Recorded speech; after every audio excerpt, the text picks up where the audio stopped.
ఇప్పుడు నేను దీపం పెట్టానే, ఇదే అఖండ దీపం. అదిగో అక్కడ గొల్ల మండపం తరువాత కనపడుతుందే, అదే మహాద్వారం. అది దాటితే ధ్వజస్తంభం, వెండి వాకిలి. అవి రెండూ దాటి ఆనంద నిలయంలోకెళ్లి అలా గర్భగుడిలోకి చూస్తే బంగారు కిరీటంతో నుదుటి మీద కర్పూరంతో దిద్దిన మందపాటి రెండు నామాల మధ్యన కుంకుమ పువ్వుతో చేసిన కస్తూరి తిలకంతో ఆయన మొహం కనిపిస్తుంది. అంతే, అక్కడే ఆయనకు కంప్లీట్ గా సరెండర్ అయిపోతావు. చెవులకు మకర కుండలు, కుడి చేతిలో సుదర్శన చక్రం, ఎడమ చేతిలో శంఖం.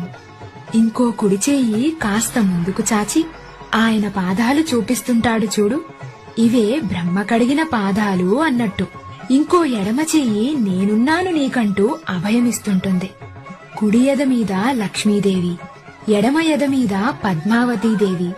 ఆయన రెండు భుజాల మీద నాగభరణాలున్న ఆ పెద్దాయనను చూడగానే ఒక్కసారిగా కళ్లలో నీళ్లు, నరాల్లో ఉత్తేజం, ఒంట్లో ధైర్యం, ఎదలో హాయి వచ్చేస్తాయి. అలా దర్శనమయ్యాక బయటకొచ్చి కాసేపు మూసేసిన వైకుంఠ ద్వారాన్ని చూస్తూ ఆయన్ని తలుస్తూ కూర్చుంటే ఆ అనుభూతే వేరు. దీన్ని మించిన స్వర్గం ఇంకెక్కడా ఉండదు. భూలోక స్వర్గం చూపిస్తావా అని అడిగావు కదా, ఇదిగో ఇదే ఆ స్వర్గం.